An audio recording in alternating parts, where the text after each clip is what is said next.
Cycle যদি বাইরে রাখা হতো তো সাইকেল চুরি হয়ে যেত। এখন 1.5 লক্ষ টাকার মোটরসাইকেল বাইরে রাখলে নিহরে ভিজবে কিন্তু চোরে চুরি করবে, ঠিক না বলে? তাহলে অর্থের হিফাজত সহজ, ঈমানের হিফাজত কঠিন। আজ বর্তমান সময়ে ডক্টর সাহেব আছেন, নাম হলো ডক্টর টাক সাহেব। ওষুধ বিক্রি করে কিসে? চুল গজানো। বড় আশ্চর্য লাগবে না? যে ডক্টর টাকলা, ওর মাথায় টাক, ও অন্য জনকে চুল গজানো ওষুধ বিক্রি করে। তো বিরাদার রাহুল হলো বিমান দাসের বেটা, জিন্দেগিতে কোনোদিন মাদ্রাসায় পড়েনি। ওকে যদি কোরআন পড়তে দেওয়া হয় তো 2.5 বিঘা চাষ করে যদি বলদ গরুকে যদি ঘাড়ে জল দেওয়া হয় যেমন ফস করবে, তো কোরআন পড়তে গেলে আর ও বিমান দাসের বেটা ব্রাদার রাহুল বর্তমান সোশ্যাল মিডিয়ার যুগে বড় বড় একজন কানা রোডে দাঁড়িয়ে আছে। তো কানা ইপার থেকে ওপার যাওয়ার জন্য চিন্তা করছে, ভালো মানুষ যদি চোখওয়ালা আসতো আমাকে পার করে দিত। তো আরেকজন কানা সেও আসার চিন্তা করছে, যদি কোনো ভালো ব্যক্তির কাঁধ আমি পাইতাম তো মনে হয় পার করে দিত। তো হাত ঠেকবি তো ঠেক, এক কানা আর এক কানের কানায় হাত ঠেকলো। তো ভাবছে কি মনে হয় পার করাবে, আর ও কানা ভাবছে মনে হয় আমাকে পার করাবে। দুজনে হাঁটতে শুরু করলো, যাবি তো যা। বিলে এক বুক পানিতে নেমে গেছে। বলছে হাই রে, এত পানি হয়েছে লাগাতে, রোডে এত পানি হলো। তো বলছে ভাই তুমি তো দেখতে পাচ্ছ, আমি তো কানা দেখতে পাই না। তোরা তুমি কানা? হ্যাঁ আমিও যে কানা। সর্বনাশ করলো। তো এই ভাবছে মনে হয় কাঁধে হাত করেছে, ভালো মানুষের আমাকে পার করবে। আর ও মনে হয় ভাবছে ভালো মানুষ আমার কাঁধে হাত দিল, মনে হয় দয়া করে আমাকে পার করবে। দুজনে গেল কেন? এইরকম বিমান দাসের বেটা ব্রাদার রাহুল, এ হলো জাহিল মূর্খ। আর জাহিলকে যে আপনার মানবে এবং তার কথা অনুযায়ী চলবে, আমাদের দিন হিসাব যখন হবে ও জাহান্নামী কেউ যাবে। তখন হাসরের দিনে এরা বলবে এই যে ই তো বড় বড় ছিল স্টেজে উঠতো, এই জাহান্নামী তো, হ্যাঁ আমি যে জাহান্নামী। এর মতন দশা হবে। ও এক কানা, আর যারা ওকে অনুসরণ করে, যারা মানে, যারা ভালো পারে, তারাও হলো এক কানা। জাহিল জাহিলকে অনুসরণ আদি জানি বহু তারা। অতএব ঈমান হিফাজত করা কঠিন, ঈমানকে হিফাজত করতে শিখো। মহান আল্লাহ তাবারক ওয়া তাআলা আমাদেরকে ওই নবীর উম্মত করে পাঠিয়েছেন যে নবীর উম্মত হওয়ার জন্য আল্লাহর নবীগণ দোয়া করেছেন। বলুন সুবহানাল্লাহ। আল্লাহর নবীগণ দোয়া করেছেন। ঈসা রাহুল্লাহ আল্লাহকে বলেছিলেন, আল্লাহ দুনিয়ার বুকে আমাকে নবী করে পাঠিয়েছেন, আমাকে নবী করে না পাঠিয়ে যদি আখিরি জামানার উম্মত করে পাঠাতেন আমি বড় খুশি হতাম। তো আল্লাহ পাক কিয়ামতের 40 বছর পূর্বে ঈসা রাহুল্লাহকে দুনিয়াতে পাঠাবেন, আর ঈসা রাহুল্লাহ দুনিয়াতে 40 বছর থাকবেন, তবে আমাদের নবীর উম্মত হয়ে থাকবেন। জোরে বলে সুবহানাল্লাহ। কত বছর? 40 বছর আমাদের নবীর উম্মত হয়ে থাকবেন ঈসা পয়গম্বর। তো আমরা কোন নবীর উম্মত হতে পেরেছি? যে নবী কিয়ামতের দিন একবার যদি কারোর জন্য সুপারিশ করে দেন ওরা পেয়ে যাবে। যদি একবার কারোর জন্য সুপারিশ করে দেন তো সে জান্নাতি। নবী পাক বলেন عن انس ان النبي صلى الله عليه وسلم قال فلا شفاعة لأهل الكبائر من امتي। দয়ার নবী মায়ার নবী তিনি আপনার বলেন আমার শাফাআতের বা দৌলতে আমার গোড়ায় কাবিরাকারী উম্মতি পর্যন্ত জান্নাতি। একটু জোরে হবে না সুবহানাল্লাহ? একটু আরো মহব্বতে বলুন সুবহানাল্লাহ। আল্লাহর নবী হাবিবুল্লাহ বলেন আমার উম্মত জাহান্নামী হবে, আমার উম্মতের জন্য আমি নবী যদি একবার শাফাআত করে দিই, মহান আল্লাহ পাক আমার শাফাআতের বা দৌলতে আমার উম্মতকে জান্নাত দিয়ে দিবেন। গোনা করে নবীর বহু উম্মতিরা কবরে যাবে, তো গুনাহ করে পাপী হয়ে কবরে যাবে। দয়ার পয়গম্বর, দয়ার নবী, মায়ার নবী, উম্মতের দরদি নবী, আমার শাফাআতের কমান্ডার, তিনি আপনার বলেন আমার উম্মতির মধ্যে বহু সংখ্যক উম্মতিরা গুনাহ করে আপনার কবরে যাবে, নিষ্পাপ হয়ে হাসরের দিনে বলে গুনাহ করে কবরে যাবে আর নিষ্পাপ হয়ে হাসরে উঠবে। কিভাবে? মানুষ মরে গেলে নামাজ বন্ধ হয়ে যায়, না মানুষ মরে গেলে রোজা বন্ধ হয়ে যায়, মানুষ মরে গেলে হজ করতে পারে না, মানুষ মরে গেলে যাকাত দিতে পারে না, মানুষ মরে গেলে কোরআন পড়তে পারে না, মানুষ মরে গেলে আপনার দান সাদকা করতে পারে না। মানুষ যখন মরে যায় তার ধারা আমল বন্ধ হয়ে যায়, সে আর কিছুই করতে পারে না। তারপরও দয়ার নবী বললেন, আমার উম্মতিরা কবরে যখন যাবে পাপী হয়ে হাসরে উঠবে তো নিষ্পাপ হয়ে যাবে। কিভাবে কিভাবে? এমন কিছু কাজ দুনিয়ার লোকে সে করে যাবে যার সওয়াব বন্ধ হবে না। জোরে বলুন সুবহানাল্লাহ। একটি হাদিস আছে যে নবী বলেছেন, মানুষ যখন মরে যায় তার আমল বন্ধ হয়ে যায়। আর যুগের ভাইরাস ওয়াহাবিরা তরজমা করেছে, মানুষ যখন মরে যায় তখন আপনার তার সব বন্ধ হয়ে যায়, কোন নেকি তার কবরে যায়। এটা হলো বাড়তি তাদের নিজের ফ্যাক্টরি থেকে কিছু বাড়িয়ে এটা তরজমা করেছে। মানুষ মরে গেলে সে আমল করতে পারে না, কিন্তু তার কবরে সওয়াব বন্ধ হয় না। যদি বন্ধ হতো হযরতে সাদ রাদিয়াল্লাহু তাআলা আনহুর জন্য তার নবী বলতেন না, ওগো সাদ শোনো, তোমার মায়ের ইন্তেকাল হয়েছে, তোমার মার জন্য যদি সাদকা করো তোমার মার কবরে সওয়াব পাওয়া যাবে। জোরে বলুন সুবহানাল্লাহ। হযরতে সাদ রাদিয়াল্লাহু তাআলা আনহু মায়ের জন্য পানির ইনারা বানিয়েছেন। উম্মুল মুমিনিন আয়েশা সিদ্দিকা রাদিয়াল্লাহু তাআলা আনহা তিনি বলছেন, দয়ার নবীর কাছে একজন সাহাবী আসলেন, আসার পর জিজ্ঞেস করলেন, হুজুর আমার মা এবং আমার আব্বা দুই জনের ইন্তেকাল হয়েছে। কয়জনের? মা এবং আব্বা দুই জনের ইন্তেকাল হয়েছে। আমি যদি আমার আব্বা ও মায়ের জন্য যদি কোনো সাদকা পরিদান করি তার সওয়াব কি আমার বাপ মা পাবে? দয়ার নবী বলেছেন, তার সওয়াব তার কবর পর্যন্ত পৌঁছিয়ে দেওয়া হবে। সুবহানাল্লাহ। এই হাদিস দ্বারা বোঝা যায় যে নেকি যারা বন্ধ হয় না, বরং ওর উপর যে হুকুম দায়িত্ব ছিল ওটা বন্ধ হয়। কোরআন তেলাওয়াত করবে তার সওয়াব যাবে। নেক সন্তান দুনিয়াতে রেখে গিয়েছে, নেক সন্তান আমল করবে, বাপ মানে কিভাবে সাদকায়ে জারিয়া করে গিয়েছে, মসজিদ মাদ্রাসা নির্মাণ করে গিয়েছে, মসজিদে নামাজ পড়বে মুসল্লি সওয়াব পাবে, মসজিদ নির্মাণকারী মাদ্রাসায় দান করে ইন্তেকাল করেছে, মাদ্রাসায় শিক্ষা অর্জন করবে তলবায়ে ইলম, সওয়াব পাবে মাদ্রাসার নির্মাণকারী। এই আপনার সাদকায়ে জারিয়ার সওয়াব কিয়ামতের সকাল পর্যন্ত জারি থাকে, বন্ধ হয় না। দয়ার নবীর হাদিস।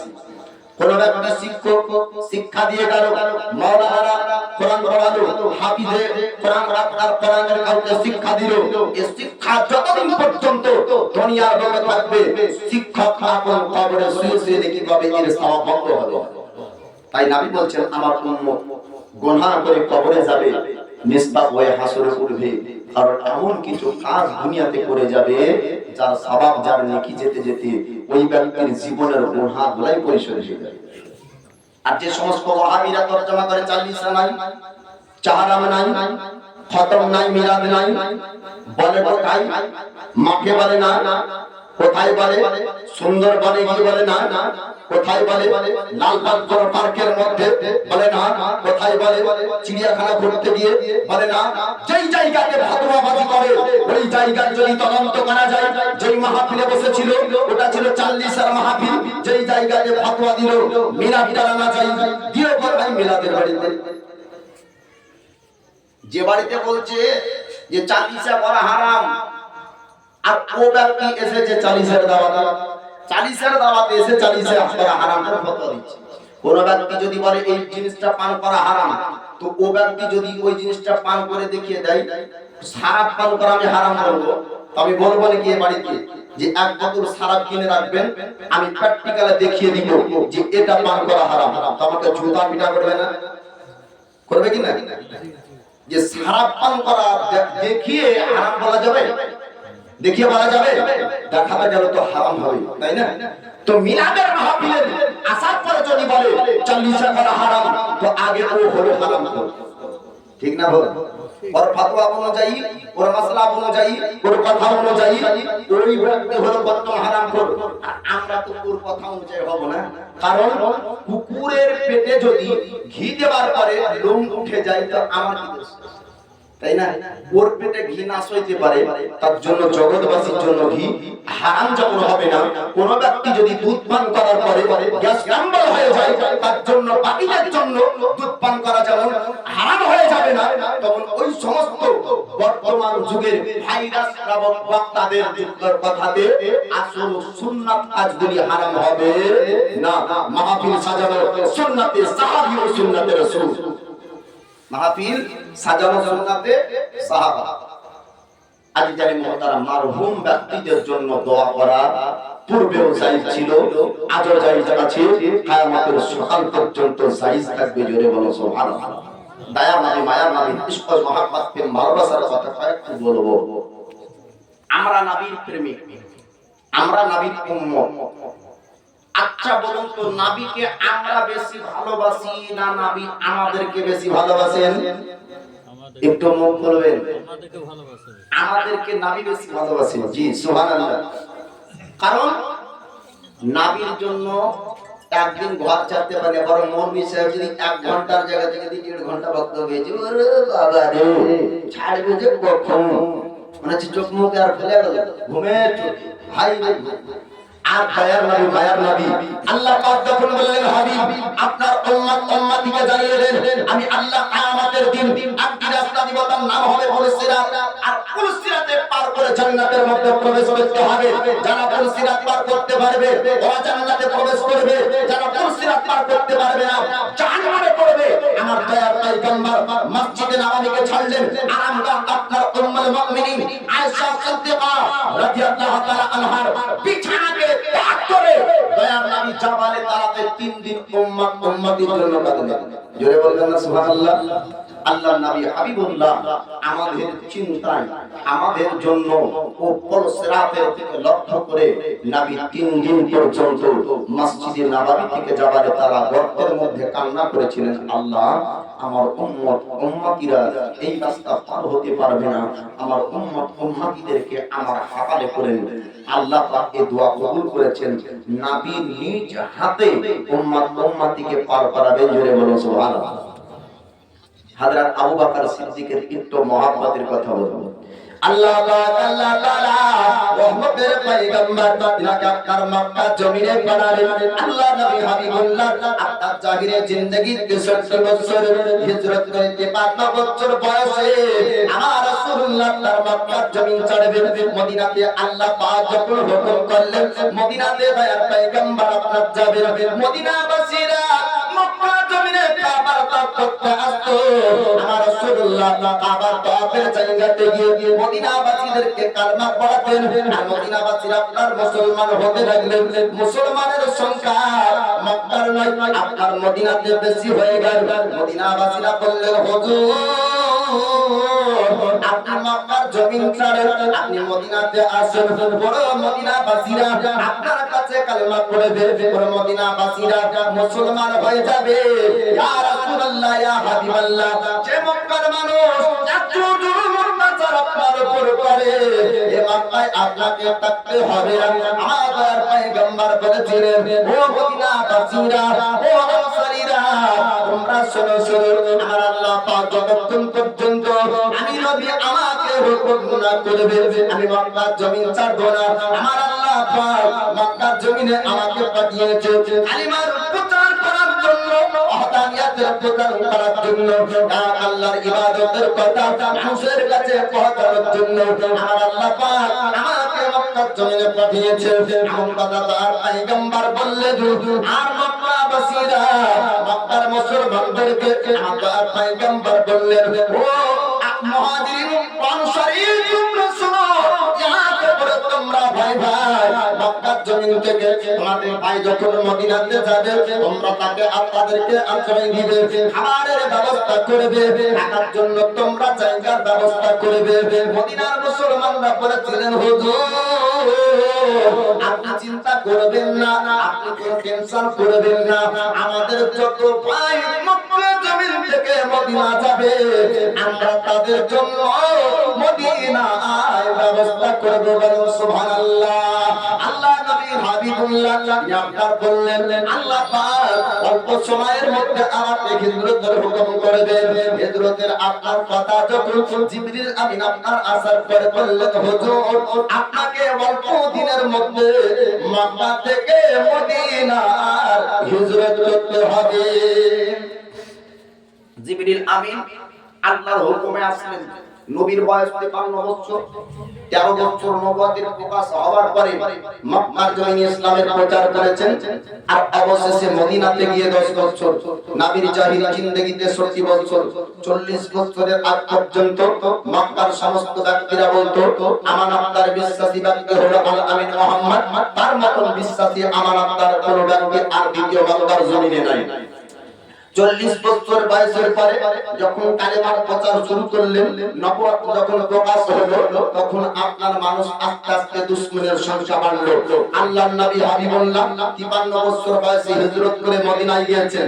জিবরিল আমিন বললেন হুজুর আপনি অল্প দিনের মধ্যেই মক্কা থেকে আপনাকে মদিনায় যেতে হবে। প্রথম খবর জানানোর পরে এক নয় দুই নয় আপনার 4 মাস পরে হিজরত করলেন। কত মাস? 4 মাস। নবী বললেন আবু বকর আমার সঙ্গে তোমাকে যেতে হবে মদিনাতে। তো আবু বকর 4 মাস পর্যন্ত ভালো কোনো খাবার খেতেন না, কারণ 4 মাস পর্যন্ত দুটো সওয়ারিকে সুন্দরভাবে আবু বকর খাওয়াতেন, তারপরে বাকি খাবার নিজে খেতেন। আগে ওদের পেট ভরতো, তারপর আবু বকর খেতেন। উদ্দেশ্য যেন সবারই দিকে সাফল্য তৈরি হয়, নবীকে দ্রুত গতিতে মদিনায় নিয়ে যেতে পারে। জোরে বলুন সুবহানাল্লাহ। আল্লাহর নবী আল্লাহর নবীর সাহাবী হযরত আবু বকর তিনি 4 মাস পর্যন্ত দুটো সওয়ারিকে আপনার সুন্দর করে খাবার খাওয়াতেন। আমার আল্লাহ পাক আল্লাহ তাআলা যখন আপনার হুকুম করবে ওই সময়তে হিজরত করতে হবে। এই সওয়ারির মধ্যে যেন সওয়ারির মধ্যে যেন আপনার ক্ষমতা আসে, দ্রুত গতিতে যেতে পারে, এমন কথা আপনার আবু বকর সিদ্দিক চিন্তা করলেন। আস্তে আস্তে 4 মাস যখন আপনার কেটে গেল, মক্কার ব্যক্তিরা একটা মাহেরা করলো, একটা মিটিং করলো, আলোচনা তারা করলো। পুরো মক্কার সর্দারেরা, কুরাইশের খানদানের সর্দারেরা, আবু লাহাব, আবু জেহেল, উতবা, সাইবা, তারা বললো ও মক্কাবাসীরা তোমরা শোনো নানান ভাবে আমরা চেষ্টা করলাম, কালিমার প্রচার বন্ধ করা গেল না। আজকে একটা সিদ্ধান্ত করতে হবে, মাহেরা করতে হবে। মুহাম্মদকে জানে যদি না মানতে পারা যায়, কালিমার প্রচার বন্ধ হবে না, আমাদের বাপদাদার ধর্ম প্রচার আপনার বন্ধ হয়ে যাবে। ধর্ম আর মক্কা জমিনে থাকবে না। মুহাম্মদকে জানে মানতে হবে। আর মুহাম্মদ যদি মদিনায় চলে যায়, তবে মদিনাবাসীরা মুসলমান হয়ে যাবে। মদিনার মুসলমানেরা আর মক্কা জমিনের মুসলমানরা যদি একত্রিত হয়ে যায়, মক্কার উপর হামলা করে, মক্কা ফাতহ হয়ে যাবে, মক্কা জয় হয়ে যাবে, আমাদের বাপদাদার ধর্ম থাকবে না। তাই আজকে মুহাম্মদের উপরে হামলা করতে হবে, এমন তাদের পরিকল্পনার কথা আমার আল্লাহ পাক আল্লাহ তাআলা জিবরিল আমিনের মারফত আপনার জানিয়ে দেয়।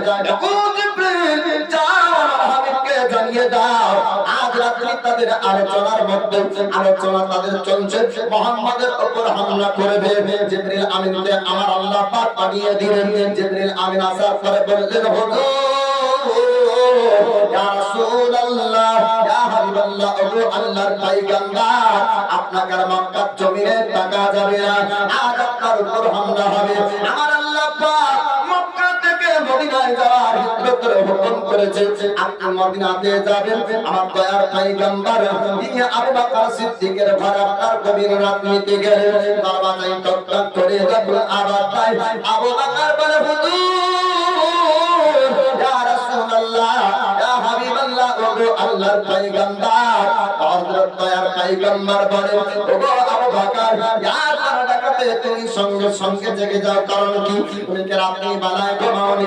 আবু বকর বললেন হুজুর আপনি যেদিন বলেছেন মক্কা জমিন থেকে হিজরত করে মদিনার মধ্যে অল্প দিনের মধ্যে যাবেন, ইয়া রাসূলুল্লাহ আপনি বলেছেন আপনার সঙ্গে আমাকে নিয়ে যাবেন। হুজুর আপনি কোন সময় আমাকে ডাক দিবেন, হয়তো ঘুমন্ত অবস্থায় থাকবো, আমার থাকতে হয়তো দেরি হয়ে যেতে পারে। ইয়া রাসূলুল্লাহ আমি সেদিন থেকে কোনদিন রাত্রি বেলায় ঘুমাইনি।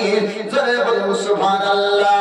আবু বকর বললেন, হুজুর আমি যদি রাত্রি বেলায় ঘুমিয়ে যেতাম আপনি ডাকতেন হয়তো উঠতে পারতাম না, তবে আপনার উপর হামলা করতো। ইয়া রাসূলুল্লাহ, ইয়া হাবিবাল্লাহ। আবু বকর সেই দিন থেকে আরাম করে কোনদিন রাত্রি বেলায় ঘুমাইনি।